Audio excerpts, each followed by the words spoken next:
Sou extensionista rural em Paulo Lopes desde julho de 2023. A principal atividade rural do município atualmente é a pecuária de corte. Os pecuaristas investem em genética, inseminação artificial e ATF, mas desde o início percebi uma baixa aplicação de tecnologias na alimentação dos animais.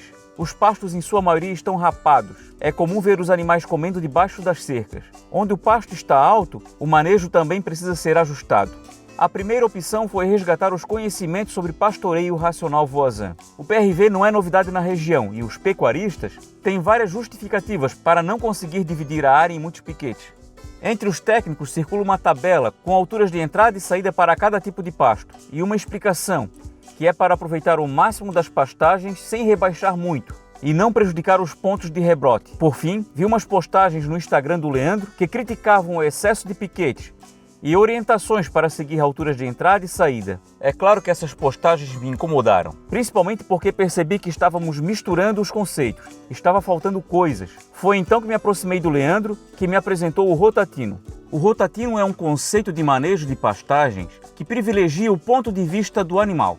O nome rotatino tem como origem a junção das palavras rotativo e contínuo e pode ser aplicado nos dois sistemas. Foi desenvolvida aqui no Brasil pelo Grupo de Pesquisa em Ecologia do Pastejo da Universidade Federal do Rio Grande do Sul, liderado pelo professor Paulo. O rotatino conta com mais de 30 anos de pesquisas e validações a campo em diversas regiões do Brasil e do mundo. Atualmente o rotatino é propriedade intelectual da Aliança CIPA, que é um grupo sem fins lucrativos que tem como objetivo estudar e difundir o conceito. Partindo da premissa da coevolução das plantas forrageiras e herbívoros, os pesquisadores observam os animais para aprender com eles quais são suas preferências. Nos experimentos, os animais avaliados utilizam diversos equipamentos, como balança, bolsa coletora de fezes e monitor de bocados, que consegue medir a localização do animal e a quantidade e velocidade dos bocados. Como resultado desses experimentos, observações e validações, os pesquisadores chegaram a diversos conceitos e conclusões que vamos apresentar. O bocado é a unidade mínima de ingestão de uma forrageira pastada. Quando o animal dá um bocado numa pastagem, ele consome aproximadamente 50% da altura do pasto. Se ele der um segundo bocado na mesma planta, ele vai consumir novamente 50% do que sobrou, sobrando assim ainda 25% da altura inicial. Para facilitar, imaginamos uma sequência de cilindros de potenciais bocados, seguindo essa mesma ideia, onde cada cilindro seguinte tem metade do tamanho do cilindro anterior. Lembrando que o primeiro bocado numa planta rende um volume maior e de melhor qualidade nutricional. Os próximos bocados numa mesma planta vão render menores volumes e uma pior qualidade nutricional, com mais talos e fibrosos. Velocidade de pastejo. O tempo é um grande limitante para os animais. Eles precisam de tempo para pastar, ruminar, beber água, socializar e ainda tem toda a rotina de produção.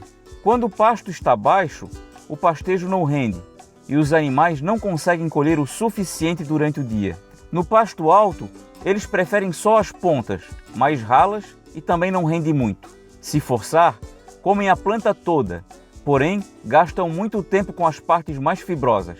Para cada tipo de capim, existe uma altura preferida pelos animais, que comem mais em menos tempo. Essas são as alturas ideais de entrada de cada uma dessas pastagens.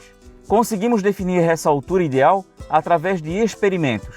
O legal é que nessa altura ideal é também o ponto que o pasto está mais nutritivo. Os animais gastam menos tempo e energia para colher um alimento de melhor qualidade. Seleção. Outro fator importante é respeitar a vontade dos animais. Quando eles entram numa área nova, mesmo na altura correta, os animais vão selecionar. Eles vão comendo os 50% superior das plantas, deixando algumas partes intactas. Essa sobra pode ser porque o pasto está sujo, tem outro animal dominante próximo ou até mesmo porque está longe. Não importa os motivos, as pesquisas indicam que os animais têm razão nessa seleção. Quando os animais rebaixam 50% da altura ideal em 70% da área, é o momento de retirar os animais. Após esse ponto, a velocidade de consumo e a qualidade nutricional é reduzida. Os animais indo para uma nova área permite a manutenção das condições ideais, boa velocidade de consumo de um pasto de qualidade. E a sobra de pasto vai garantir uma rápida recuperação da área. Já os 30% intocados da pastagem será onde os animais vão começar a comer na próxima vez. Apesar do rotatino levar em consideração o ponto de vista do animal, a pastagem também é favorecida. Olhando a curva de crescimento das pastagens, no rotatino a altura de entrada dos animais é um pouco antes dos 95% de interceptação luminosa. Os animais dão praticamente apenas um bocado e as plantas permanecem com uma boa área foliar, permitindo um rápido crescimento e recuperação da área. As plantas ficam praticamente sempre na faixa de máximo crescimento. Isso também reflete no sistema radicular. Já que as pastagens sofrem menos para se recuperar, consumindo menos das reservas, o sistema radicular é menos exigido e consegue se desenvolver melhor, ocupando e explorando um volume maior de solo. Dessa forma, as plantas têm maior resistência a condições adversas, sofrendo menos numa estiagem, por exemplo. Como a recuperação da área é mais rápida, o pasto volta a ter a altura ideal mais rápido, permitindo que os animais voltem para a mesma área em menos tempo. Vamos agora comparar 3 sistemas com divisão de área. Vamos chamar de rotatino esse sistema que estamos apresentando, e que os animais, quando entram na área, dão um bocado nas pastagens e deixam 30% da área intocada. Vamos chamar de rotativo tradicional quando os animais permanecem mais tempo na mesma área e dão um segundo bocado nas plantas. Perceba que mesmo ficando mais tempo na área, os animais preferem dar um segundo bocado onde já comeram do que dar o primeiro bocado nas plantas que foram deixadas na primeira passada. Nessa situação, o sistema radicular das plantas também é mais exigido. E vamos chamar de rapativo quando os animais permanecem ainda mais tempo na área e dão um terceiro bocado nas plantas. Só agora que os animais vão pastar as plantas deixadas intactas anteriormente. O residual do pasto fica muito baixo, rapado, dificultando a recuperação da área, prejudicando o sistema radicular das plantas e a qualidade futura da pastagem. Perceba que no rotatino, o intervalo entre pastejos é menor que metade do tempo no rotativo tradicional e menos de 1/3 do rapativo. Outra vantagem é a necessidade de um menor número de piquetes. Com menos piquete com áreas maiores, fica mais tranquilo de implantar o sistema e convencer produtores a adotar a tecnologia. Comparando o sistema rotativo convencional com o rotatino lado a lado, percebemos as diferenças. Começando pelo tamanho dos piquetes, já que no rotatino temos o menor número de piquetes, com áreas maiores. A altura de entrada no rotatino é um pouco mais baixa que nos rotativos convencionais. Quando os animais entram no piquete, o comportamento parece igual, mas no rotatino a velocidade é maior. Em ambos, os animais vão comendo 50% superior das plantas e deixando 30% de sobra. Como no rotativo convencional os piquetes são menores, os animais logo precisam voltar para dar o segundo bocado nas plantas. Perceba que mesmo nessa situação, eles preferem dar o segundo bocado que comer as plantas deixadas para trás na primeira passada. Enquanto isso, a vaca no rotatino já comeu o suficiente para ruminar enquanto descansa.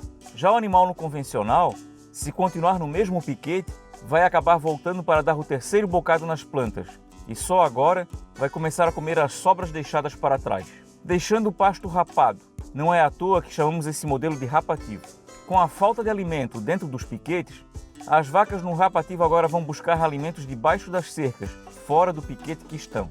Enquanto isso, a vaca no rotatino está aproveitando a sombra da árvore para ruminar, descansar, produzir. Vacas no rotatino têm pasto em quantidade e qualidade e não perdem tempo comendo debaixo da cerca. No rotatino, não existe um número definido de piquetes. O importante é seguir a orientação de entrar com os animais na altura recomendada e retirar quando ainda temos 30% de plantas intocadas. Porém, como a recuperação das plantas é mais rápida, os animais podem voltar mais rápido para a área, exigindo assim um menor número de piquetes. Para exemplificar, numa área de 12 hectares no verão, o pasto se recupera em média a cada 6 dias. Então, precisamos de 2 hectares por dia e se os animais ficarem um dia em cada piquete, bastam 6 piquetes de 2 hectares. Claro que no inverno vamos precisar de mais piquetes ou de suplementação. É possível, inclusive, trabalhar no rotatino sem piquetes. Para isso, é necessário manter a altura da pastagem sempre na média, entre a altura ideal de entrada e saída. Isso é feito ajustando a quantidade de animais ou a adubação, por exemplo. Esses ajustes e correções também devem ser feitos no rotatino em piquetes. As alturas de entrada e saída e os 30% de sobra de pasto são iguais para todas as espécies animais. Então podemos usar a mesma informação para vacas, búfalas, cabras, ovelhas e cavalos. Num determinado experimento, comparando o rotativo tradicional com o rotatino, encontramos a seguinte situação. No rotativo tradicional, com um pastejo a cada 35 dias, num total de 4 ciclos, foram colhidos 5.000 quilos por hectare de forragem. Em contrapartida, a área em rotatino, com um pastejo a cada 13 dias e com um total de 12 ciclos, foram colhidos 6.000 quilos de forragem por hectare. Cada ciclo no rotatino colheu apenas 500 quilos de forragem por hectare, em comparação com os 1.250 quilos por hectare do rotativo convencional. Porém, como a velocidade de giro foi maior, foi dado 3 vezes mais ciclos de pastejo e no final foi colhido 1 tonelada por hectare a mais de forragem no rotatino. E não podemos esquecer que, como no rotatino os animais comeram apenas a melhor parte do pasto, esse resultado, se fosse medido em leite ou carne, seria ainda melhor. Produzimos esse vídeo com o objetivo de divulgar o rotatino de forma objetiva, porém completa, permitindo que em menos de 12 minutos, técnicos e produtores pudessem conhecer uma tecnologia que possibilita que os animais comam um maior volume de um alimento de qualidade, sem prejudicar o pasto, reduzindo o tempo entre pastejos, com um menor número de piquetes, menor investimento financeiro e de mão de obra. São muitas vantagens e acredito que é mais fácil conquistar novos adeptos. Tecnologia e conhecimento, compartilhar é legal. Tem informação em tempo real, Zap Zap Zap Rural. Tem informação em tempo real, Zap Zap